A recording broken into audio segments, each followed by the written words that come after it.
The telegram arrived on a Tuesday, and by Friday Maria Whitfield had packed everything she owned into 3 trunks, said goodbye to her sister in Boston, and boarded a westbound train that would carry her farther from everything she had ever known than she had ever dared to imagine. It was the autumn of 1878, and the world was changing faster than most people could reckon with, though the Montana Territory had a way of reminding a person just how unchanged some things truly were. The mountains did not care about the transcontinental railroad. The rivers did not pause for the telegraph lines strung like dark thread across the open sky. And the wind, Lord, the wind out here moved like something alive, something that had opinions about where you ought to be and whether you deserved to be there at all. Maria was 24 years old, dark-haired and possessed of a stubbornness that her late mother had called determination, and her father had simply called inconvenient. She had answered the advertisement placed in the Boston Herald by one John Bancroft, owner of the Bancroft Cattle Ranch outside the town of Millhaven, Montana, who was seeking a housekeeper with practical skills, a steady temperament, and no fear of hard work. The advertisement had said nothing about romance, nothing about loneliness, and nothing about a man who had forgotten what it felt like to have someone sit across a table from him at supper. Maria had not answered it seeking romance either. She had answered it because her father had died the previous spring, leaving behind a small debt that had consumed the house she grew up in, and because her sister Clara had recently married a man with 3 children of his own and could not comfortably house another adult woman without straining the seams of her new life. Maria had answered it because she needed a purpose and a wage, and because something about the plainness of the advertisement had struck her as honest in a way that most of the world was not. She had written to John Bancroft in the careful, composed hand of a woman who had received a modest but genuine education, explaining her qualifications, her willingness to learn what she did not already know, and her ability to start within the month if a mutual agreement could be reached. His reply had come 2 weeks later, in a hand that was blunt and clean and utterly without flourish, saying simply that she was hired, that the wage was $12 a month plus room and board, and that she should aim to arrive before the first hard frost of the season because after that, the roads became difficult. He had underestimated how long the journey would take. He had also, she suspected, underestimated her. The train deposited her in a town called Garrity, which was the nearest rail stop to Millhaven, and from there she had been told by the station master that she could hire a wagon driver to take her the remaining 22 miles north. What she had not been told was that the last reliable wagon driver had broken his wrist a week prior and had not yet found anyone willing to take his routes, and that the 2 men who were available at the livery stable were heading south rather than north, and did not intend to change their plans for any amount of reasonable money. Maria stood on the platform at Garrity with her 3 trunks and considered her situation. It was November, which was not before the first frost. The frost had come, stayed, and apparently settled in for the foreseeable future. The sky was the particular shade of pewter gray that suggests snow is not a question of whether, but of when, and the wind coming down from the mountains had a cold edge to it that cut straight through her traveling coat, which was a fine Boston coat with good wool lining, but which had clearly never been consulted about Montana winters. She had brought the wrong things. She knew it even before she opened the trunks, because she had packed for what she imagined the West to be based on the books she had read and the descriptions she had been given, and none of those sources had been entirely honest about the temperature. She had kitchen tools, which was sensible. She had 2 good dresses and 1 working dress, which was appropriate for a housekeeper. She had seeds, which was less sensible in November, and a collection of preserving jars, which would have been invaluable in summer and were merely heavy in late autumn. She had a set of lightweight summer curtains because someone had mentioned the ranch house windows were bare, and she had brought those curtains as a gesture of care, and had packed them believing they would be the first useful thing she contributed to the household. She had not brought wool blankets. She had not brought heavy boots. She had not brought the kind of thick flannel underskirts that would have made the difference between manageable cold and genuine suffering. She was, in summary, a woman from Boston trying to survive a Montana November, and she had arrived with the exact wrong provisions for exactly the right purpose. The station master at Garrity was a man named Horace Finley, who was 62 years old and had lived in Montana long enough to have developed a certain philosophical acceptance of other people's poor planning. He told Maria about the lack of wagon drivers without any particular sympathy, but he also told her about Pete Loudon, who ran a trading post 3 streets over and sometimes knew things about who was coming and going before anyone else did. Maria thanked him, picked up her smallest bag, and left the trunks on the platform under a tarpaulin that Horace provided out of simple human decency. Pete Loudon was a short man with a large mustache and eyes that moved quickly, the eyes of a man who had built a business on knowing what people needed before they walked through the door. He looked at Maria, took in her Boston coat and her composed expression, and the slight blue tinge around her lips that meant she had been standing outside longer than was wise, and he said, "You headed to the Bancroft place?" Maria said yes, she was, and asked how he knew.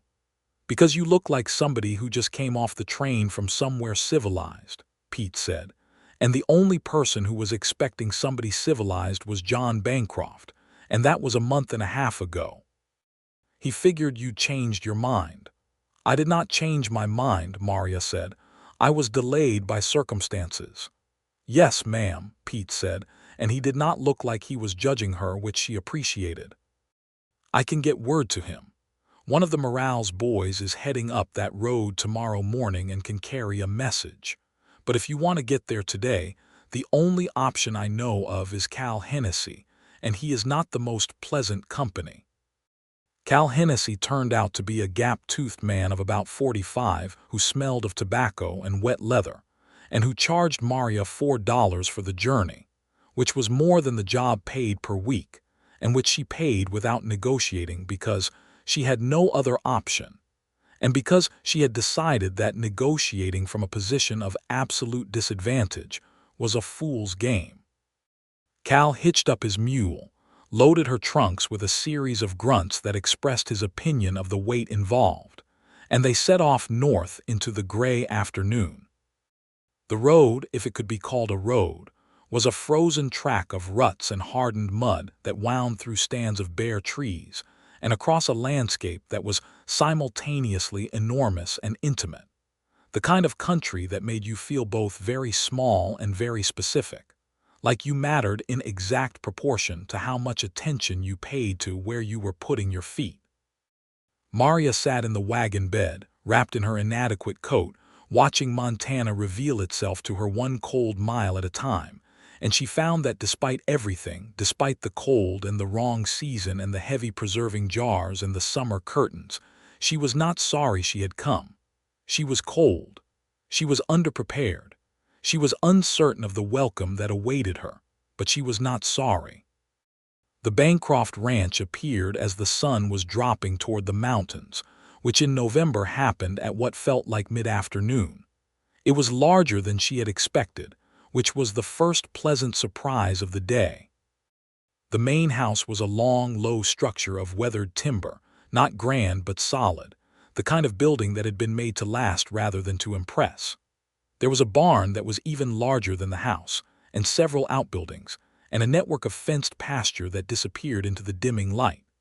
There were horses, actual fine-looking horses, moving in one of the nearer pastures, and the sight of them moving in the cold evening air, their breath rising in small clouds, was unexpectedly beautiful. Cal Hennessy stopped the mule at the front of the house and called out in a voice designed to carry over great distances, which it did, and which brought a man out of the barn at a pace that suggested he had not been expecting visitors. John Bancroft was 31 years old, and he was exactly what he looked like, which was a man who worked very hard outdoors in demanding conditions, and had been doing so for long enough that it had become the permanent shape of him. He was tall, with the kind of lean, practical build that comes from work rather than intention. And he had dark hair that was in need of cutting, and a jaw that was in need of shaving, and an expression when he first came around the corner of the barn that was the expression of a man interrupted in the middle of something that required concentration. He stopped when he saw the wagon. He stopped longer when he saw Maria, sitting in the wagon bed with her Boston coat and her composed expression, and the early stages of genuine frostbite threatening her nose. "Miss Whitfield," he said, and it was not a question. "Mr. Bancroft," she said, and climbed down from the wagon without waiting for anyone to offer a hand, which she did gracefully enough despite the cold stiffness in her limbs, because she had decided somewhere on the road from Garrity that she was not going to arrive at this ranch looking helpless, whatever else might be true about her circumstances. Cal Hennessy cleared his throat and said something about his $4 being well spent, and then drove his mule back down the track without looking back, leaving Maria's 3 trunks in the frozen mud of the front yard and Maria herself standing in front of John Bancroft, while the wind came down from the mountains and made its opinion of the situation perfectly clear. John looked at the trunks. He looked at the sky, which had taken on the particular look that he recognized as the look of imminent snow. He looked at Maria, who was looking at him with an expression he could not immediately categorize, but which contained somewhere in it a kind of steady, watchful patience. "You're 6 weeks late," he said. "I am aware," she said. "It's November." "Yes," she said. He looked at the trunks again. One of them had come partially open in the wagon, and he could see the edge of something light and cotton pressed against the slats. It looked for all the world like a summer curtain. "What did you bring?" he asked. "Kitchen tools," she said. "Some seeds, preserving jars, curtains." There was a pause that lasted several seconds. "Preserving jars," he said. "And curtains," she said. "In November. I packed them in August," she said, with the slight lift of her chin that was her version of an apology. "My understanding of the timeline was not entirely accurate."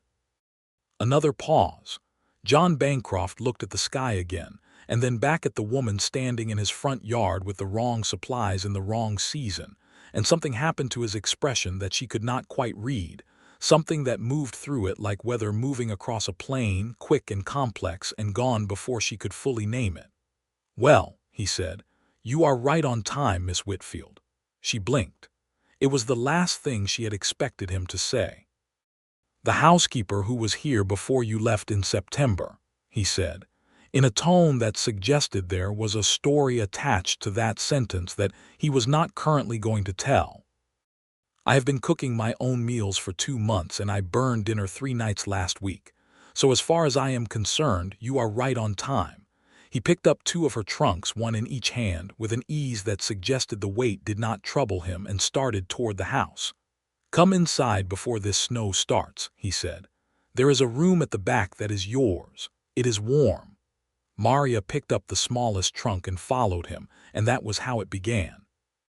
The snow started that night and kept going until morning, and when Maria woke in the small back room that was indeed warm, warmed by the iron stove in the main room whose heat came through the wall, she lay still for a moment listening to the silence that heavy snow creates, that particular muffled quality of the world outside, and she thought about the curtains in her trunk and the seeds in their paper packets and the preserving jars that would have no use until summer. And she thought that she had made rather a mess of the practical side of this arrangement. And then she got up and found an apron and went to figure out what there was in the kitchen to make for breakfast. The kitchen was in a state. It was not dirty exactly, because John Bancroft was not a man who tolerated filth, but it was the kitchen of someone who had been cooking out of necessity rather than care, someone who had approached meals as problems to be solved rather than things to be made. There was a cast iron skillet that was in excellent condition because it had been well seasoned and maintained, but there were no herbs, no spices beyond salt and a tin of black pepper, and the bread tin was empty. There were eggs kept cold in a box outside the back door. There was salt pork. There was a sack of flour and a sack of cornmeal and a quantity of dried beans. There was coffee, Thank God, there was coffee, and Maria put the pot on first and then stood in the kitchen and thought about what she could make from what was available, and then she made it. She made cornbread. She made salt pork with the pepper and a small amount of something she found in an unlabeled tin that turned out, after careful investigation, to be dried sage, which improved things considerably. She made coffee that was strong and hot and honest, the kind of coffee that does not try to be anything other than exactly what it is. John came in from the barn at 7 in the morning smelling of horses and cold air, and he sat down at the table and looked at the food she had put in front of him, and he was quiet for a moment. "This is the best breakfast I have had in 2 months," he said. "It is cornbread and salt pork," she said. "I know what it is," he said. "It is still the best breakfast I have had in 2 months." And that was a beginning of a different kind. The days fell into a pattern, the way days do in a place where the work is constant and the needs are clear. Maria cooked and cleaned and organized, and she learned very quickly that the Bancroft house had not had a woman's management for longer than 2 months, that the housekeeper before her had stayed only a year and before that there had been no one, and that the disorder ran deeper than what showed on the surface. She found curtains, the ones she had brought, hopelessly inadequate for November, and replaced the bare windows with them anyway, not because they would keep out the cold, but because bare windows in a Montana winter have a particular bleakness that serves no one. John saw them one morning when he came inside for the midday meal, and he stopped and looked at the windows for a long moment. "They are thin," he said. "I know," she said. "I will remedy it come spring." "There are wool blankets in the storage chest in the main room," he said. "Mrs. Hendricks, who had this house before my father, made them. I could put them over the windows to keep the cold out." "That would be useful," she said. "Or ugly," he said. "Both," she said, and he almost smiled, which she filed away as important information. She learned other things. She learned that he had built most of what she could see of the ranch himself, with the help of 2 hired hands named Emmett Greer and Daniel Morales, who were brothers-in-law and who came most weekdays, and who accepted Maria's presence with the equanimity of men who were simply glad that someone was feeding their employer properly again. She learned that he had come to Montana from Texas when he was 19, following his father, who had come seeking land and had found it, and who had died of a fever 4 years ago, leaving John the ranch at 27 and the full weight of it. She learned that he had a sister in Texas named Ruth who wrote letters twice a year, and whom he clearly missed more than he ever said directly.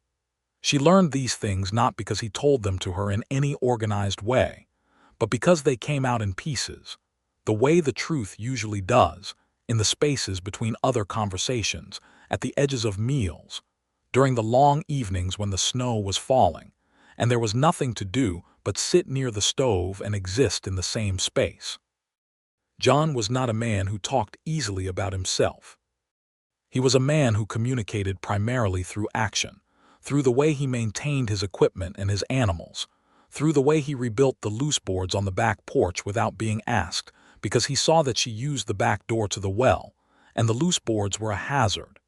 He was a man who, she gradually understood, expressed care through the practical, through fixing things and doing things and being where he was needed.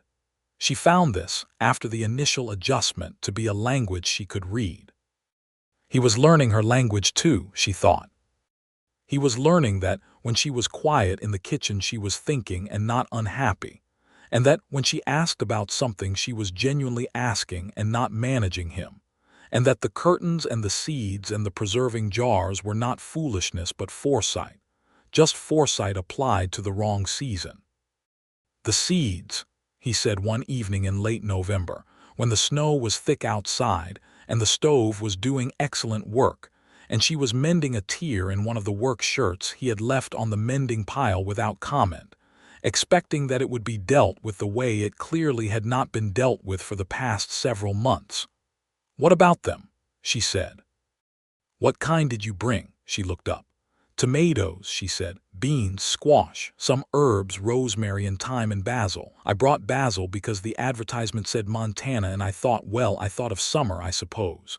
He was looking at her with that expression she had started to recognize, the one that moved across his face like weather, complex and real and quickly restrained. Nobody has grown a kitchen garden here since my mother died, he said. She set the mending down. Your mother. She passed when I was 12, he said. We were still in Texas then. She grew tomatoes in Texas. They were enormous. She was proud of them. He looked at the window, at the dark outside and the snow against the glass. She would have liked Montana in the summer. She never got to see it. Maria was quiet for a moment. When the ground thaws, she said, I will plant those seeds. I will plant them where they get the most sun, wherever that is on this property. He looked at her then directly, and it was the kind of looking that is not casual, the kind that has intention in it. South side of the house, he said. That is where the sun is longest.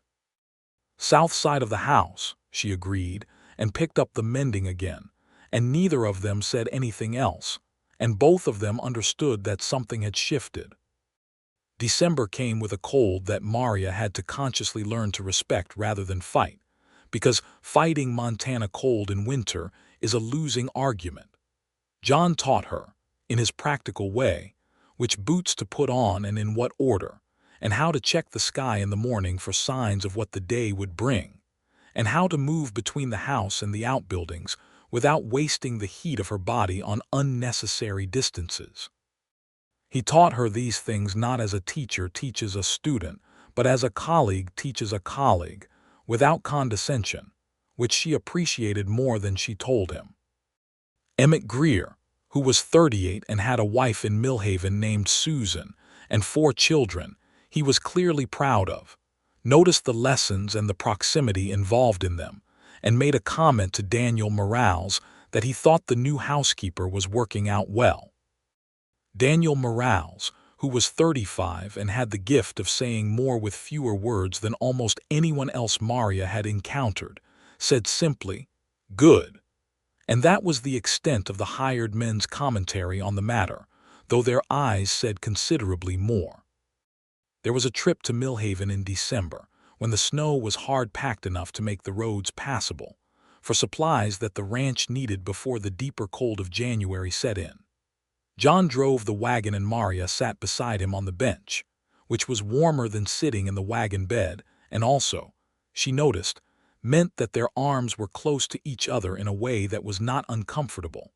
That was actually the opposite of uncomfortable in a way that she was trying not to think about too directly. Millhaven was a town of about 400 people, which was large enough to have 2 general stores, a post office, a church, a doctor's office, a saloon that Maria had no intention of entering, and a school that was closed for the winter.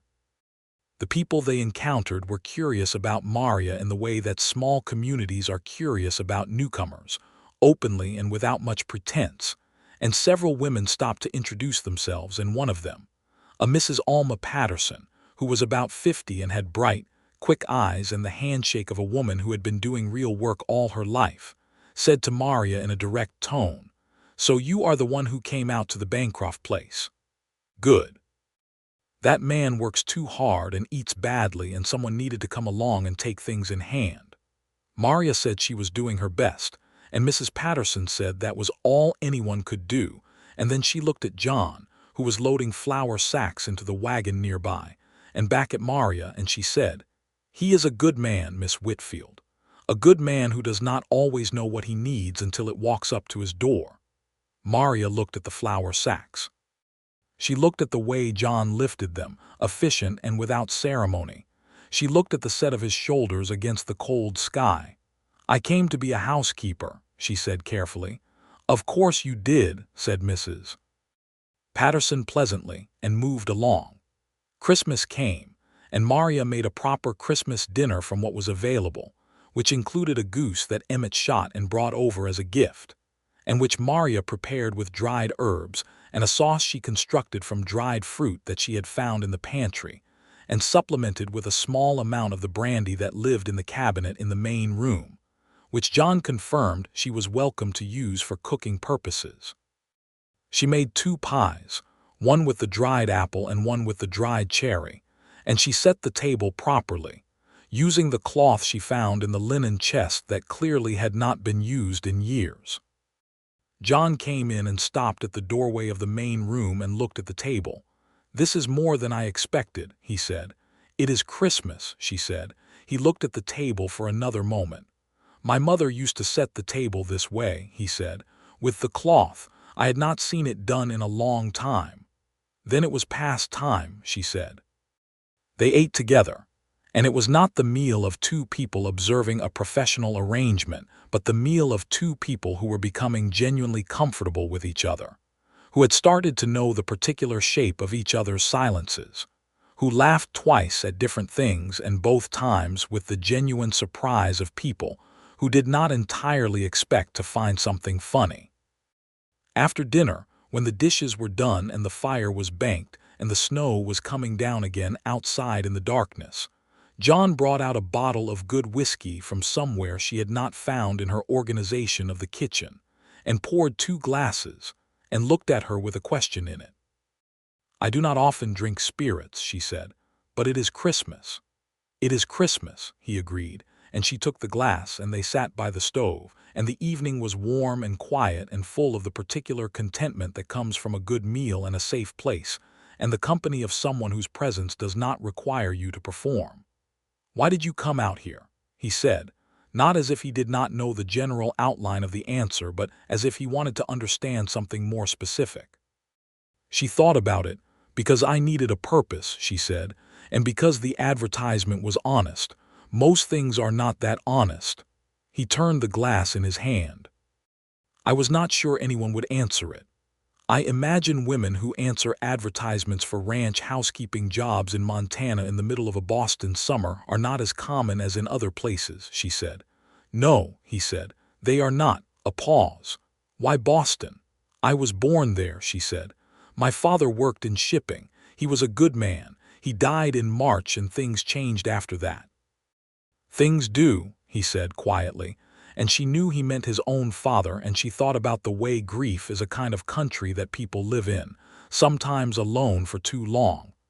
"Do you miss Texas?" she asked. He thought about it with the seriousness he brought to most things. "I miss what Texas was before it was the thing it became," he said. "I miss being young in it.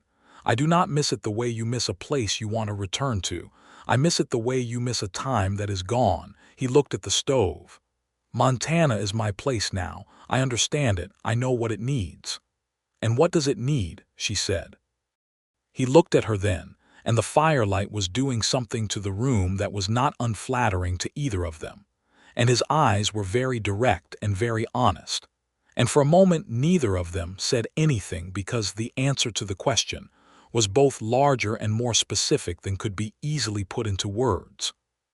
"More than I have given it," he said finally, which was not the answer she had been half expecting and half dreading and half hoping for, but was, she thought, a more honest answer, and she respected it. January was the hardest month. The cold came down from the mountains with a seriousness that made November look like autumn, which it had been. The temperature dropped to things she had no reference for and could only understand through physical sensation. The way the air hurt when she breathed it too quickly. The way the water in the wash basin was frozen solid each morning before she could reach the stove to start the fire. John had shown her how to bank the stove fire before bed to keep it going through the night. But on the coldest nights, even a well-banked fire seemed to be holding back something enormous and determined. There was a night in the middle of January when the temperature dropped sharply enough that John knocked on her door at 10 in the evening to tell her that he had brought the youngest of the horses inside the barn because the cold was dangerous for it, and that she should not be alarmed by any sound she might hear from that direction. And then he stood in the doorway of her room for a moment longer than strictly necessary, and looked at her sitting at the small table where she read in the evenings, and said, "Are you warm enough?" "I have 3 blankets," she said. "That is not what I asked." She looked at him. "I am managing," she said. He left and came back 5 minutes later with a 4th blanket, which was one of the ones his mother had made, heavy wool in a pattern of brown and cream, and he put it over the chair near her door without saying anything else. And she looked at it after he was gone, and then she pressed her palm flat against it for a moment, feeling the weight of it, and she thought about how care expressed through practical action is still care, is perhaps the most reliable kind of care there is. She wrote to her sister Clara in January, a long letter that took her 3 evenings to write, because she wanted to be accurate, and accurate took time. She described the ranch and the landscape and the cold and the work, and she described Emmett Greer and Daniel Morales and Mrs. Alma Patterson, and she described the kitchen and the kitchen garden she intended to plant in spring, and somewhere in the middle of the letter she described John Bancroft in what she intended to be a professional tone, but which, she suspected upon reading it back, was not entirely professional in the way she had intended. Clara's reply came in February and contained the sentence, "You are describing a man you admire greatly, and I notice you have devoted more words to him than to the kitchen, which you have described in considerable detail, and I know how much you love a good kitchen, Maria," and then said nothing further about it, which was both tactful and slightly infuriating. February brought a thaw, brief and false, the kind of thaw that Montana offers in midwinter just to remind you that spring is a concept rather than a promise. There were 4 days in which the temperature rose above freezing, and the ice on the creek behind the barn went soft, and the horses in the pasture moved differently, with more ease, as though they too were responding to the change. Maria took advantage of the 4 days to air the house properly, throwing open windows and beating rugs, and doing the kind of thorough cleaning that had been impossible in the deepest cold. And it was on the second of these days that John came in from the pasture at midday, and found her on a chair in the main room, reaching up to straighten one of the summer curtains that had come slightly loose from its rod. He crossed the room without announcing himself and steadied the chair with one hand and said, "Careful," and she was close enough to him that she could see the specific gray of his eyes, which she had known the color of for months, but which from this close was a different thing entirely, more layered, more particular. "I have it," she said. "I know you have it," he said, and did not move his hand from the chair. She finished with the curtain and stepped down, and they were standing very close together in the winter light coming through the window she had just attended to. And it was one of those moments that is made entirely of the present, that exists without reference to what came before or after, and he looked at her with an expression she finally knew the name for, and she thought she probably had a similar expression on her own face, and neither of them moved for a moment that felt both very long and very brief. "Miss Whitfield," he said, and stopped. "John," she said, using his first name for the first time, which they both noticed. "I think," he said, and then he stopped again, because John Bancroft was not a man who spoke easily about the things that mattered most to him, and this mattered more than most things he had encountered, and he had not had practice with it. "I think you might mean to say something," she said gently. "I might," he said. "I am not going anywhere," she said. "The snow will last another month at least." Something in his face shifted, moved, broke open slightly in the way a frozen river breaks open in spring when the water underneath has been pressing long enough. "I did not want a housekeeper," he said. "I mean to say that I needed one, and I hired one, and I am grateful for everything you have done here, but that is not the sum of it." "No," she said quietly, "I don't think it is." "I am not practiced at saying this kind of thing," he said. "I know," she said. "I have noticed that you are more practiced at doing it." He looked at her steadily. "What have I done?" "You brought me a blanket in January," she said. "You fixed the back porch boards because I used that door. You made coffee the morning I had the headache and left it on the stove without saying anything about it. You have done quite a lot, John Bancroft, for a man who does not say much." He was quiet for a moment. Then he said, "I would like to court you properly if that is something you would consider." She felt something warm move through her that had nothing to do with the stove. "I think," she said, "that you have already been doing so, but yes, properly, I would consider it." The remaining winter weeks changed in texture after that. the way fabric changes when you turn it toward the light and realize it has a pattern you had not seen before. They were careful with each other, careful in the way of people who are beginning something they want to last, who do not want to rush through the stages because each stage has its own particular sweetness. They talked more in the evenings, not about practical things but about larger things, about what they believed and what they valued and what they regretted and what they hoped for. She learned that he had once considered going back to Texas when the loneliness of the ranch got very heavy, about 2 years after his father died, and had decided against it because he could not see himself anywhere but this particular land, which he had come to know the way you know a person, intimately and with affection for its difficult aspects as well as its beautiful ones. He learned that she had wanted to be a teacher when she was young, had in fact been tutoring the neighbors' children in Boston for 2 years before her father's death changed the shape of her life, and that she still missed the particular satisfaction of watching someone understand something they had not understood before. "There is a school in Millhaven," he said. "I know," she said. "Mrs. Patterson mentioned it. It is closed for winter," he said, "but it needs a teacher in spring." "The last one went back east in October." She looked at him. "I came here as a housekeeper," she said. "You came here as someone who needed a purpose," he said. "Those are not always the same thing." She thought about that for a long time.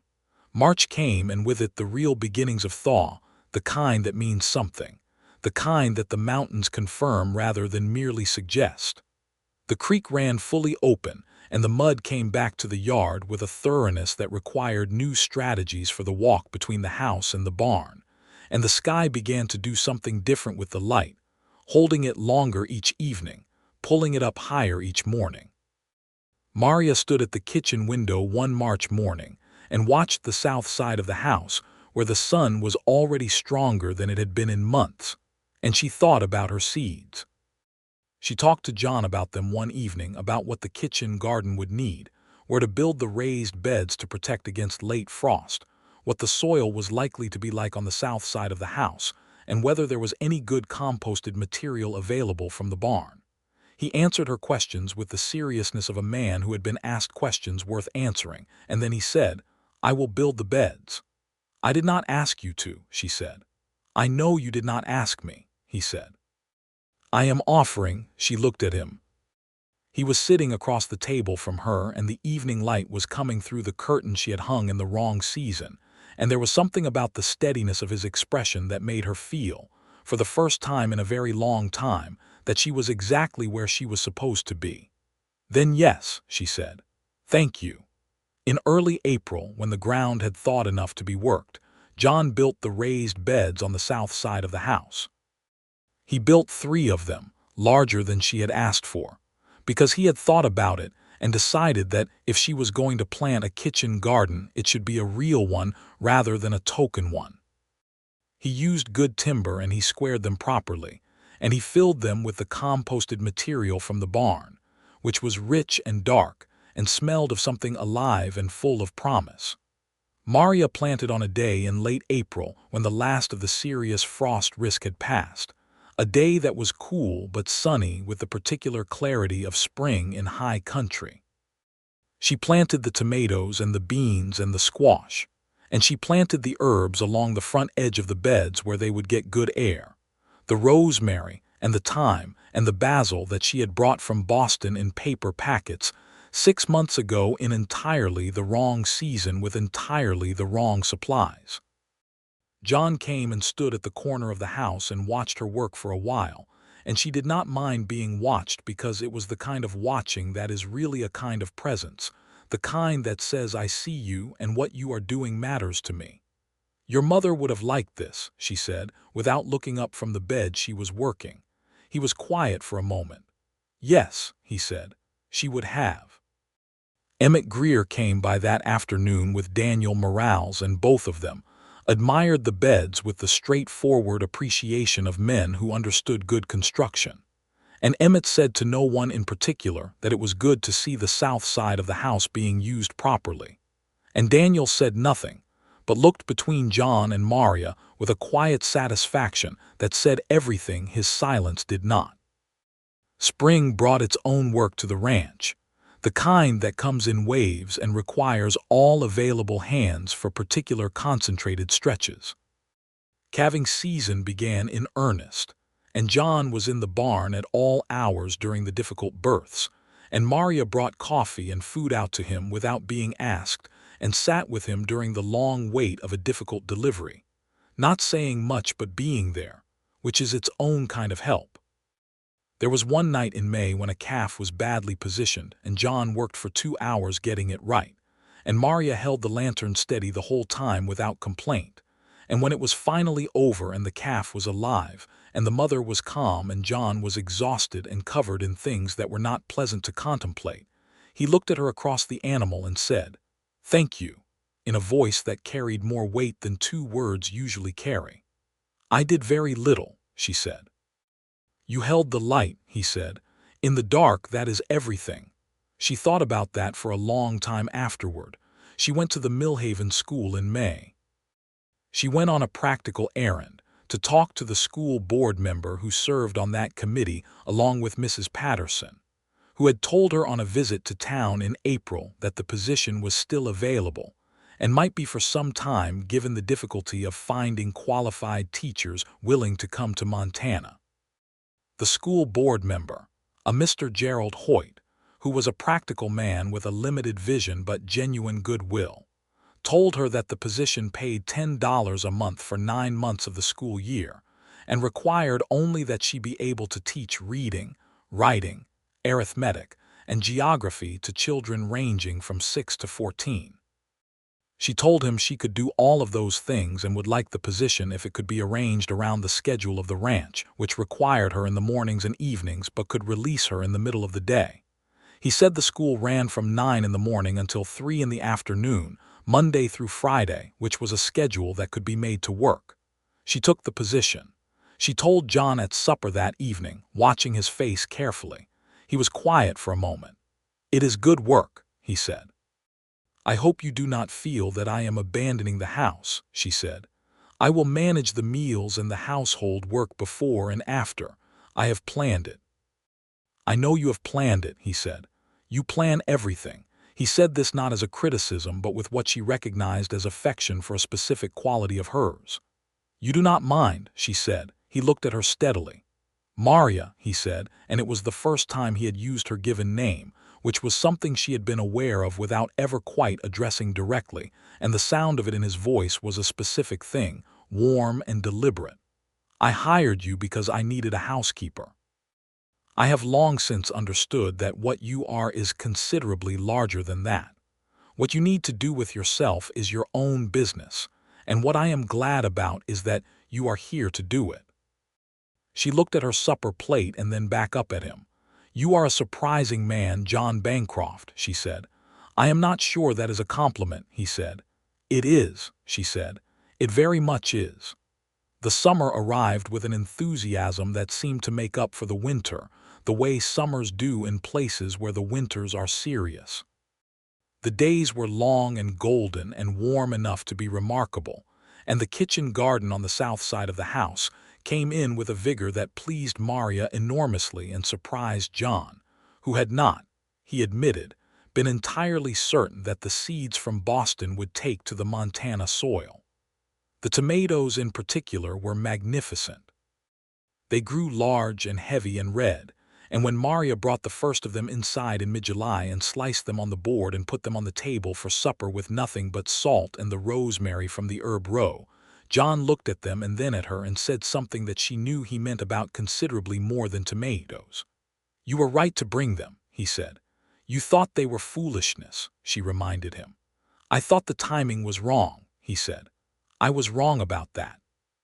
She preserved the rest of the summer's harvest in the jars she had brought, the jars that had been heavy and useless through the long Montana winter, and were now exactly the right thing for exactly the right purpose. She put up tomatoes and beans and pickles and a quantity of herb-infused vinegar that she had read about and wanted to try, and she filled the pantry shelves in a way they had apparently not been filled in a very long time, and she felt, filling them, that she was building something, not just preserving food but adding to a place, making it more than it had been. She taught school 5 days a week from 9 to 3, and she discovered in the first month that she loved it with the same intensity she had expected based on the tutoring she had done in Boston, and also with a new quality of love that came from the particular children of Millhaven, who were practical and vivid and curious in ways that city children sometimes were not, who knew things about animals and weather and land that she did not know, and who received what she taught them about reading and mathematics with a seriousness that moved her. There was one child in particular, a 10-year-old girl named Abigail Morales, who was Daniel's daughter and who had an aptitude for numbers that was exceptional, and who, once Maria identified it and began to feed it with harder and harder problems, bloomed in the way of children who have finally been given what they need. Maria wrote in a letter to Clara about Abigail in August, describing the girl's mind with the kind of enthusiasm that revealed, Clara would no doubt note, that teaching was not merely a job Maria had taken but something she had been made for. John noticed the teaching. He noticed what it did to her, the way she came home in the afternoons with a particular light in her eyes that he had first seen when she talked about the garden, the light of someone who is doing the thing they were meant to do.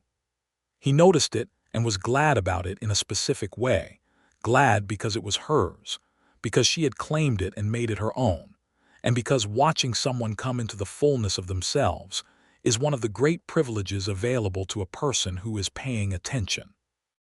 He was courting her properly, as he had promised, which in the context of Millhaven and the ranch meant that he drove her to town for the church social in June and danced with her, badly but with genuine effort, and that he brought her wildflowers in July, which he clearly found embarrassing to carry, but which she received with a delight that was genuine enough to make the embarrassment worth it, and that he talked to her in the evenings with an openness that he was clearly working at, and which she found more touching for the visible effort of it. Mrs. Patterson observed them at the church social and said afterward, to her husband Henry, that she had never seen John Bancroft dance with anyone before, and that the look on his face while he was doing it was the look of a man who was very much in love and who was not entirely sure what to do about it yet, but who was clearly working up to doing something. Henry Patterson, who had been married to Alma for 28 years and trusted her read of human nature completely, said, "Good for him," and meant it. The something that John was working up to happened on an evening in late August, when the garden was at its peak, and the light was still warm at 7 in the evening, and Maria had been preserving tomatoes all afternoon, and had flour on her apron and a strand of hair that had escaped her pin and curved against the side of her neck.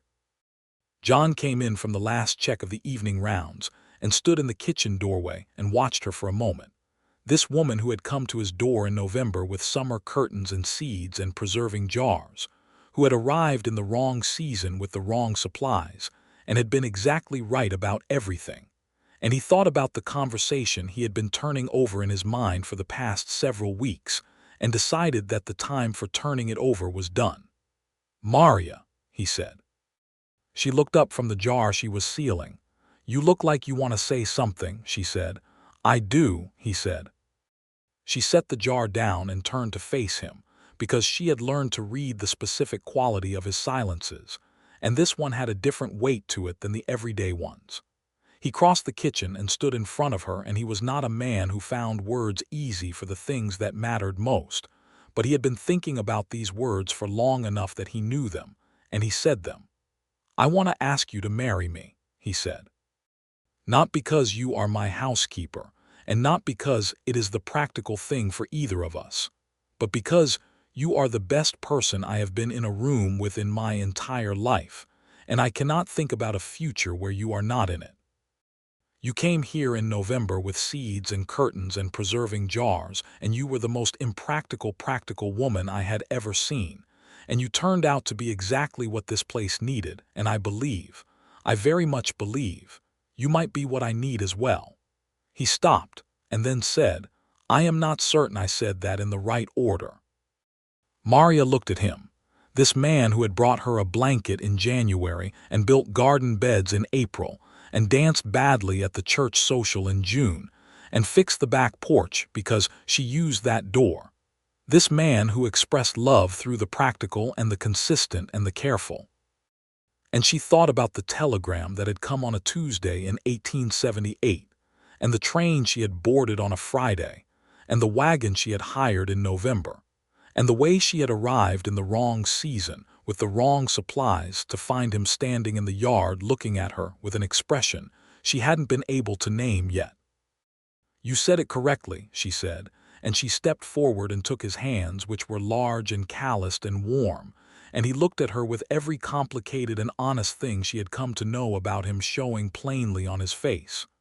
"Will you?" he said. "Yes," she said. "John Bancroft, I will." He let out a breath that had apparently been held for some time, and then he did something she had not entirely expected, which was to pull her close to him and hold her there with his arms around her, not kissing her yet, just holding her, like a man making sure that something real is real. And she put her head against his chest and listened to his heart, which was going rather fast for a man who presented himself as so steady. "Your heart is racing," she said, against his shirt. "It has been doing that for some time," he said, "every time you were in the room." She laughed, which was a sound he had been collecting since November, each one of them, storing them against the longer quiet of his days, and he held her in his kitchen with the preserving jars lined up on the counter, and the garden light coming through the window she had hung summer curtains in, and it was precisely and completely enough. They were married in September in Millhaven, at the church where John had gone every Christmas and Easter without fail, but never with much personal connection, and which now was full of the people who had watched this happen, and were pleased about it with the particular pleasure of a community whose faith in the right outcome of things has been confirmed. Mrs. Patterson cried, which she later described as completely voluntary, and which Emmett Greer described to Daniel as inevitable from the time John had started dancing at the June social.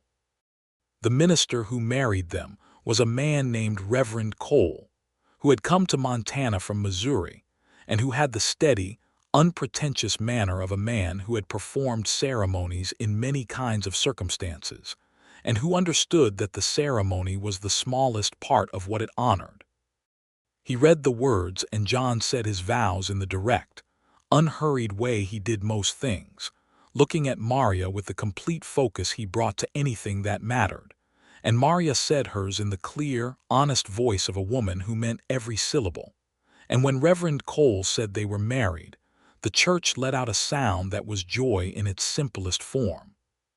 Clara Whitfield, Maria's sister, had come from Boston for the wedding, had made the long train journey with her husband Peter and arrived 3 days prior, and she stood at the front of the church with tears on her face and the expression of a woman who has read a letter containing a great deal of description of a man and recognized, from the description, exactly where it was going.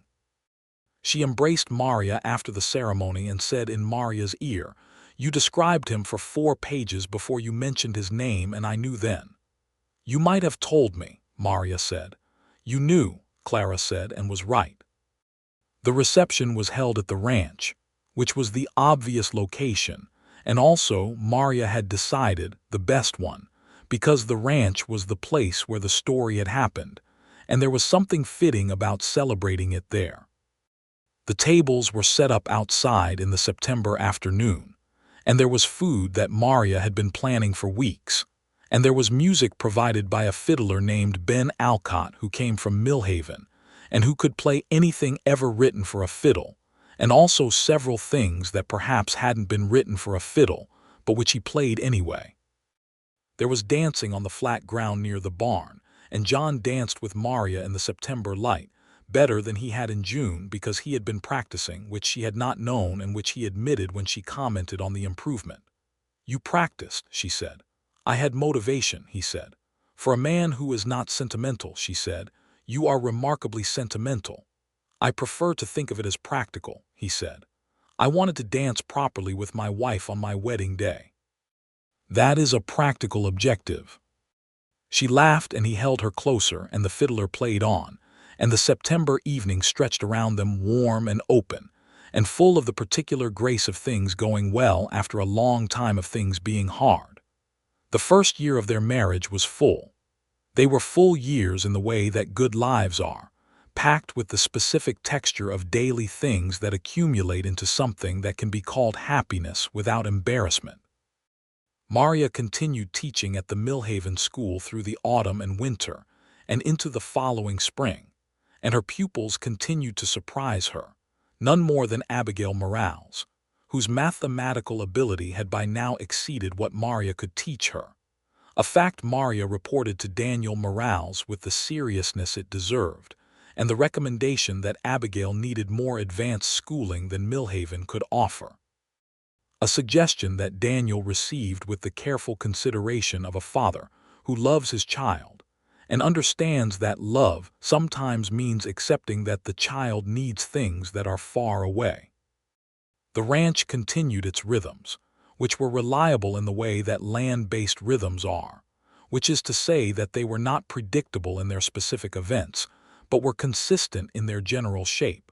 And John moved through them with the competence that came from years of practice and the ease of a man who is, at last, not carrying everything alone.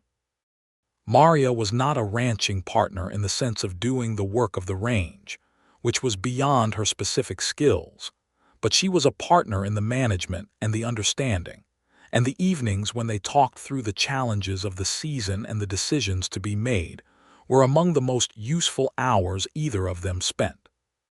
In the spring of 1880, when the kitchen garden was going in for its third season, Maria told John that she was expecting a child. She told him in the kitchen, which had become, over the course of their time together, a room that carried the imprint of a great many important conversations, and she told him simply, standing at the counter with the morning light coming through the summer curtains which by now were supplemented in winter by the wool blankets his mother had made, and his face did something that she had not seen before. Went through a sequence of emotions so quickly that she could not catch each one individually, but the sum of them was unmistakable. He crossed the kitchen and held her face in both hands and looked at her with something that was beyond what ordinary language was built to carry and said, "Are you well?" "I am very well," she said. "I am happy." "Good," he said, and his voice had a slight different quality, rougher than usual. "That is good." Emmett and Daniel received the news with the practical joy of men who have both had children and know what it means. And Emmett brought a bottle of something from somewhere, and they had a small celebration in the evening after work, the four of them, because Daniel's wife Rosa had come out that day to help Maria in the garden and stayed for supper, and the five of them sat around the table that had once had only John at it, and it was very full and warm and full of the voices of people who liked each other. Mrs.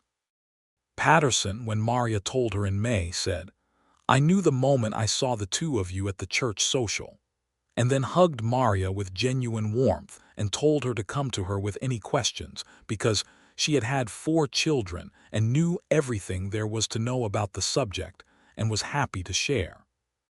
The child was born in December of 1880 in the room at the back of the house that had been Maria's room when she first came to the ranch, which she had long since moved out of, and which had become the warmest room in the house due to some modification John had made to the stove setup that previous autumn, specifically because he had been thinking about the baby and about warmth. The child was a boy. John held his son for the first time with the expression of a man who has just learned something enormous, something that rewrites the understanding, and he looked at the child in his arms and then at Maria, who was exhausted and present and watching her husband's face with all the love she had been accumulating since November 2 years ago, and she saw the moment that parenthood landed on him, real and complete and permanent. "He is very small," John said. "He will grow," said the doctor, who was a practical man. "He is perfect," Maria said, and John looked at her with everything she had ever wanted to see in a person's eyes, They named him Thomas for John's father, Thomas William Bancroft, the William for Maria's father, so that both grandfathers were there in the name of the child who would never meet them but who would carry their names through whatever came next.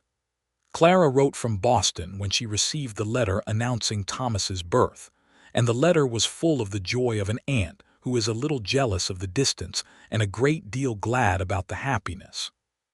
She wrote, "I can hear it in your words, Maria, the particular sound of a woman who has exactly the life she was meant for, and I could not be more grateful that you answered that advertisement and boarded that train and arrived at that ranch in November with your seeds and your curtains, because it brought you to exactly where you belong." Maria read the letter at the kitchen table while Thomas slept in the cradle that John had made from good pine during the months of waiting, a cradle that was square and solid and without unnecessary ornamentation, being exactly what a cradle needed to be and nothing it didn't, which was, she thought, very like the man who had made it. Thomas grew with the particular speed of children in robust good health, and by his second summer, he was pulling himself up on the edges of the garden beds and watching his mother work in the dirt with enormous interest, and by his third summer, he was handing her things she had not asked for but which he had decided she needed, because he was developing the same practical instinct for help that his father had. And Maria looked at her small son handing her a clump of soil and thought about November 1878, and the wrong season and the wrong supplies, and the man who had told her she was right on time. In 1883, Maria's sister Clara came for a visit, the first time she had been to Montana, and she arrived in June, which was the correct season, with appropriate supplies, which made John observe with complete seriousness that she was more organized than her sister had been. Maria threw a dish towel at him. He caught it because his reflexes were very good, and he was smiling, which was a thing he did with considerable more frequency than he had in November 1878, a frequency that Maria had contributed to in direct and measurable ways. Clara's visit lasted 3 weeks, and she spent a great deal of it following Maria around the ranch and the school and the town, observing the life her sister had built.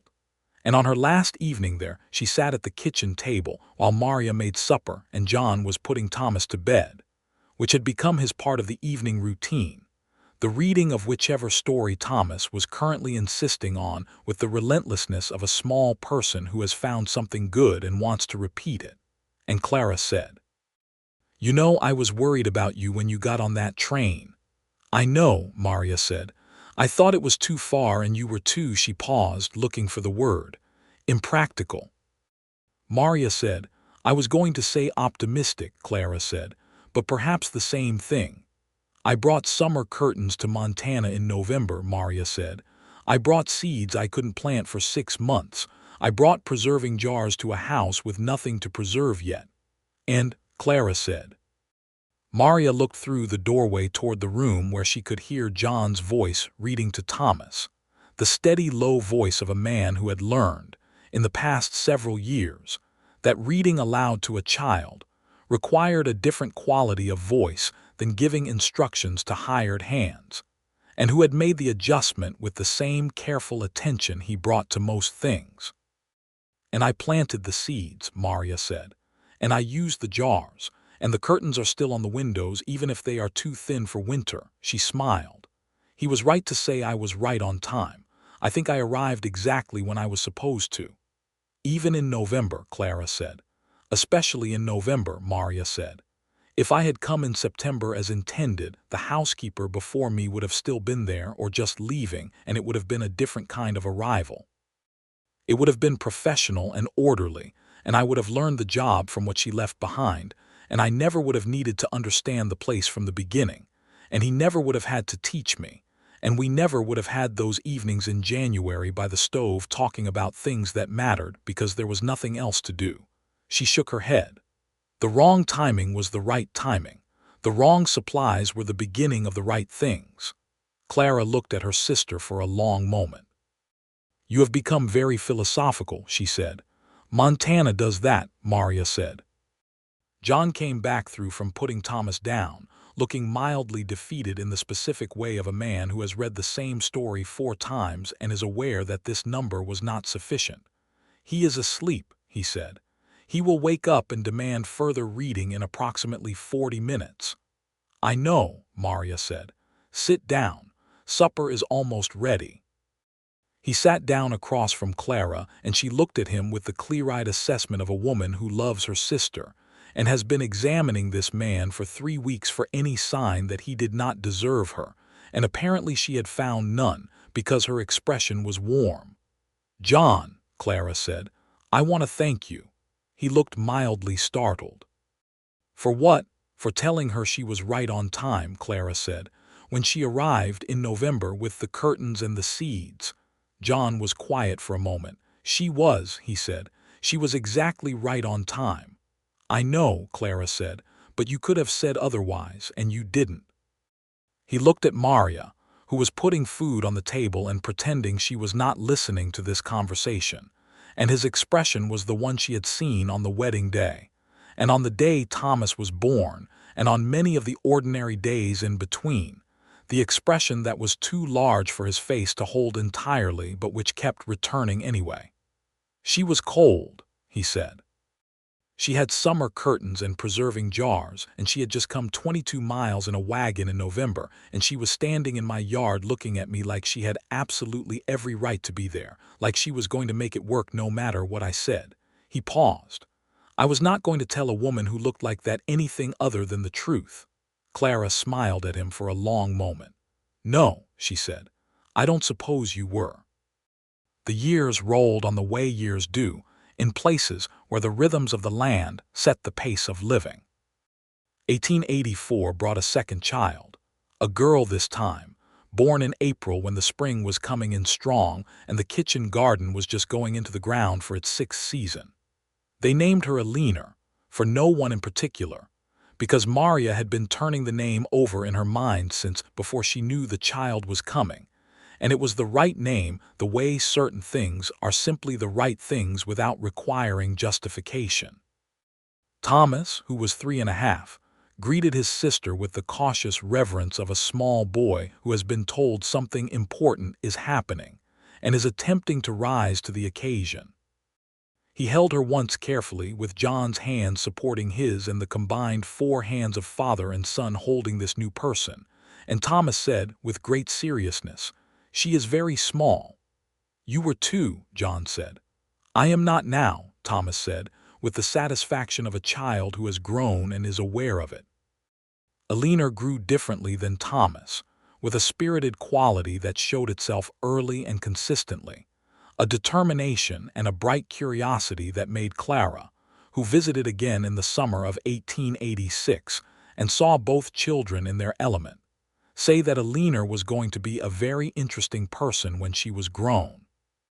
Abigail Morales, who had by that time been sent to a school in Helena for advanced study through a combination of effort by Maria and Daniel, and some assistance from a charitable education fund that Maria had located through her correspondence with a women's education organization in Boston, wrote to Maria that fall to say she was studying mathematics and that she had never forgotten who had seen it in her first. Maria kept that letter in the kitchen Bible, which was where she kept things she wanted to remember.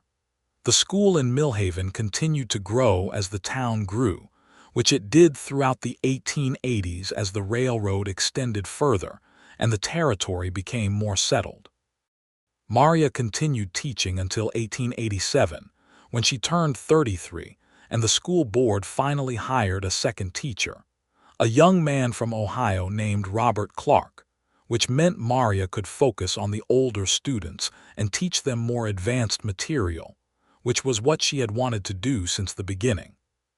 She taught Robert Clark everything she knew about teaching children in Montana, which was different from teaching anywhere else because the children had different needs and different baseline knowledge, and a different relationship to the land and to uncertainty. Robert Clark was a quick learner and a conscientious teacher, and became one of the good permanent things that Millhaven acquired in those years. John hired a third permanent hand in 1886, a young man named Isaac Webb who was 22 and from Kansas, and who had a talent for horses specifically that John recognized as exceptional and nurtured with the same practical care he applied to everything else he valued. Isaac stayed for years and eventually married a woman from Millhaven and built a small house on the eastern edge of the Bancroft property that John let him have because a good horseman with roots was worth more than a piece of land you weren't using. Emmett Greer's daughter came to Maria's school. Daniel Morales's younger son came to Maria's school. The school became, over the years, a kind of thread connecting the ranch and the town, and Maria was the center of that thread, moving between the two places with the ease of someone who has claimed both and found that they fit together. There was a difficulty in 1885 that needed to be acknowledged honestly. There was a drought that summer that was hard on every ranch in the valley, and the kitchen garden struggled, and some of the cattle were lost to the combined effects of heat and poor water access, and the winter following was lean in ways that required careful management of what was put by. Maria's preserved goods from the years of good harvests made a difference. The pantry shelves that she had been filling since that first summer with John, the jars she had brought from Boston now supplemented by dozens more, served their purpose in the lean winter, and John told her during that winter that her habit of preserving more than seemed necessary in the good years was one of the most practical things about her. "You thought the jars were wrong when I arrived," she said. "I thought the timing was wrong," he said. "I have already admitted that." "Repeatedly," she said. "Because you bring it up repeatedly," he said. "I bring it up," she said, "because it pleases me." "I know why you bring it up," he said, and he was smiling in the quiet way he had that she had once had to look carefully to find, and that was now as familiar to her as her own hands. The territory became a state in November of 1889. Montana was the 41st state admitted to the Union, and Millhaven celebrated with the appropriate enthusiasm of a community that had been building itself for a long time, and was glad to have the formal recognition of the larger world. There was a celebration in the town, and John and Maria went with Thomas, who was 9, and Alina, who was 5. And Thomas was old enough to understand what statehood meant in a general way, and asked his father several questions about it that John answered honestly, including about the process by which territories became states, and about what that might change for people who lived there. He also asked, because he was 9 and interested in the full picture, what it meant for the tribes who had been in Montana before the settlers came. John was quiet for a moment on that question, because it was the kind of question that deserved a real answer and not a comfortable one. And he told Thomas that the Crow Nation and the Blackfoot Nation and others had lived in Montana for a very long time, and that the coming of settlement had taken from them in ways that were not just, and that the full accounting of that was something Thomas would need to understand as he grew older. And that being a person of conscience meant holding that knowledge and not looking away from it even when it was uncomfortable. Thomas considered this with the seriousness of a child who has been raised by serious people and said, "That is not right." "No," John said, "it is not." "What should we do?" Thomas said. "Be honest about it," John said. "Do not pretend it did not happen. Treat every person fairly. Those are the things we can do." He paused. "And listen when people who were wronged speak about what was taken. That is the least a decent person can do." Maria, walking beside John with Alina's hand in hers, heard this and looked at her husband and felt again the thing she had felt since the beginning. That particular quality of admiration that is not blind to a person's limitations but sees their essential character clearly and finds it good.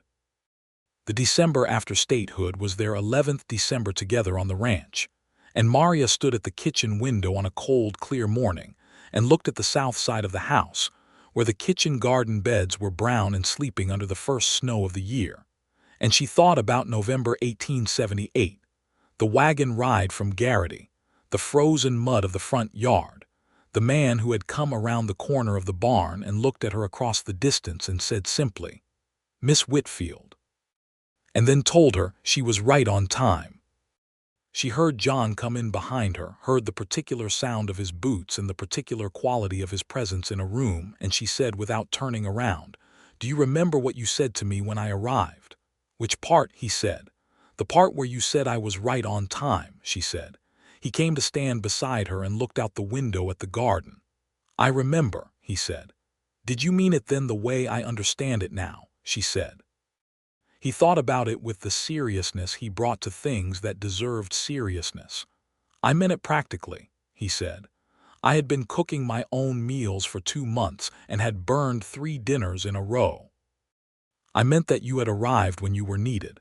He paused, but there was something else in it that I did not know how to say yet, which was that he stopped.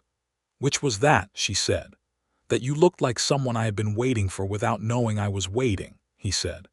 "You looked like you had every right to be there, standing in the mud in November with your wrong season curtains, and I felt," he paused again, and she waited, because she had learned to wait for the things he was working out how to say. "I felt something settle, the way things settle when something that has been out of place is put right."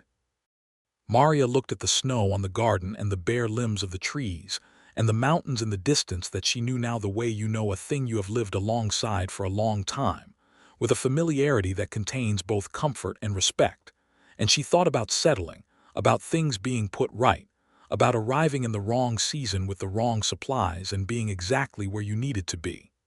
"I am glad Cal Hennessy was the only driver going north that day," she said.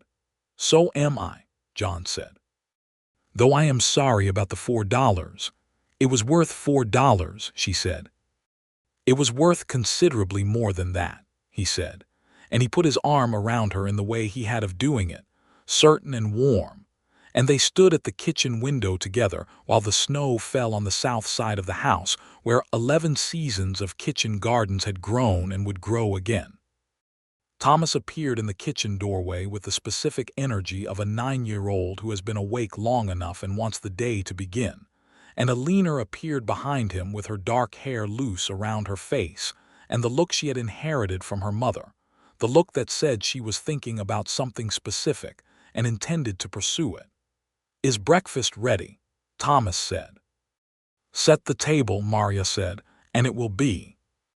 He went to the cupboard without argument and began taking out plates, and Alina followed him because Alina followed Thomas in most things despite frequently arguing with him about the results, and the kitchen filled with the sounds of children and mourning, and the smell of coffee beginning to develop on the stove. And John moved from the window to the stove because the coffee needed tending, and he was a man who tended to what needed tending, and Maria looked at all of it. Her kitchen and her children and this man she had married, and she thought that she had arrived at the ranch in November with seeds she couldn't plant yet, and curtains too thin for the cold, and preserving jars with nothing yet to preserve, and somehow all of it had become exactly what it needed to be. The seeds had grown, the curtains still hung in the windows, the shelves were full of jars, and she had been, from the very first moment she stepped down from that wagon and stood in the frozen mud of John Bancroft's front yard, exactly right on time. Thomas set the last plate on the table and looked up at his father and said, "Papa, do you know what today is?" John considered. "Saturday," he said. "And?" Thomas said, with the significant tone of someone who believes the other person is not paying sufficient attention. Maria smiled at the stove. "And John said, catching the tone, 'We have been married 11 years this autumn.'" 11 and 3 months, Thomas said, who had a precise relationship with numbers that had not yet been traced to either parent but which delighted Maria privately. "Then we have been married 11 years and 3 months, John said." Alina said from the corner where she was investigating something in the kitchen herbs, "Was Mama here before they were married?" "She was," John said. "Did you know right away?" Alina said, with the directness of a 5-year-old who has not yet learned that some questions are complicated. John looked at Maria, who was now distributing breakfast on 2 plates with tremendous composure and absolutely no sign of finding this conversation extraordinary. "Right away is one way to put it," John said. "It took some time to say it." "How long?" Eleanor said. "About 6 months," he said. "That is a long time," Eleanor said. "It is," he said. "But some things are worth taking the time to be certain of." Thomas, who was older and had developed an instinct for when his father was about to say something true and important, was listening with his full attention. "How do you know when you are certain?" Thomas said. John sat down at the table and looked at his son. "You stop being able to imagine the thing without the person in it," he said. "Not just the big things, the life you intended to have. Also the small things, the morning, the kitchen, the evening by the stove." He looked at Maria, who had finished with the plates and was sitting down across from him. "When you cannot imagine the morning without hearing that particular person's footsteps, you are certain." Thomas thought about this with the gravity of a child receiving information he intends to remember. Maria looked at John across the table where they had eaten 1,000 meals, where they had talked about everything that mattered and many things that didn't, where the children were growing and the years were building, and the garden outside was sleeping under its first snow of another winter. "Eat your breakfast," she said to everyone, and everyone did, and outside the snow continued to fall on the south side of the house, and the mountains held their positions in the distance, and Montana did what Montana did, which was exist with complete indifference to human arrangements and complete accommodation of them. And the Bancroft Ranch stood in the middle of it all, warm and full and grounded, the way things are when they have been built honestly and tended with care. It had been 12 years since a woman arrived on a November afternoon in a gap-toothed man's hired wagon, 3 trunks in the bed, summer curtains and seeds, and preserving jars, and no wool blankets and no heavy boots, arriving in the wrong season with the wrong supplies to a man who had been cooking his own meals and burning them and who stood in his front yard in the cold and looked at her across the distance. She had been right on time. She had always been right on time. And the life they had made from that November afternoon was proof of it, was the living and breathing and daily proof of it, laid out in every meal and every morning and every season of the kitchen garden, and every evening by the stove, and every child who carried both of their father's names, and every jar on the pantry shelf, and every curtain on the window, too thin for winter still, and still exactly right.